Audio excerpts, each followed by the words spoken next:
ও কখন থেকে দাঁড়িয়ে আছে মাঠে যাবার খাবারটা নিয়ে যাবা নাকি? খাবার খেতে হলে লোক করে ডাক, আর ওকে ভোরবেলায় উঠে আমি রান্না করতে পারবো না। হ্যাঁ, শুধু ঘরে বসে থাকার খাওয়া দাওয়া, আমার মতন মাঠে নাঙল টানতে হলে বুঝতে পারতো।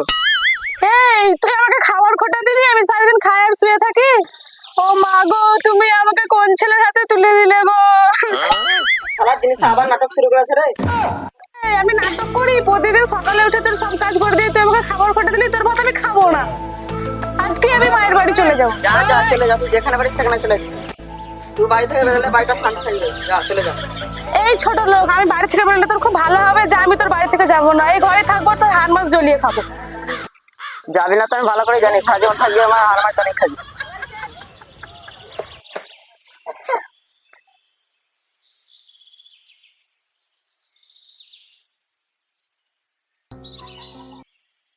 হ্যালো, হ্যাঁ জান বলো। আমার সোনা কি করছে? তোমার সোনা বসে আছে, আমার জান কি করছে?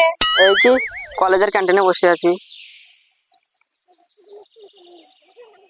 ওই রে, তাড়াতাড়ি আয়। সারাদিন বসে বসে ফোন করবি না শহরটা ছিটাবি?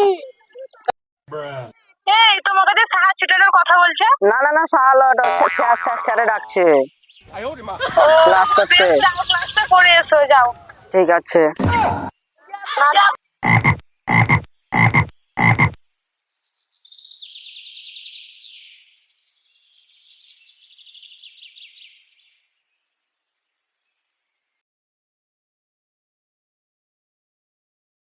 হ্যালো, কি গো, এখন স্কুলে আসলা কি? স্কুল থেকে এসে ফোন করবা বললা, তারপর ফোন করলা না?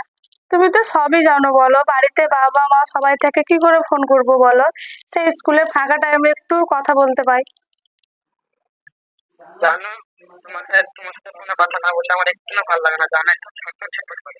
আমারও তো সেই একই অবস্থা, কিন্তু কি করব বলো, বাবা মার ঘরে আছি। আর কটা দিন, তারপর তুমি শুধু আমার আর আমি শুধু তোমার। তা তো বুঝলাম, কিন্তু এই কটা দিন আমি কি করে সপোর্ট করবো বলো তো? চলো কালকে আমরা বিয়ে করি। ঠিক আছে, কিন্তু এইভাবে বাড়ি থেকে যাব কি করে? কিন্তু আমি কিন্তু মুখ ঢেকে যাব।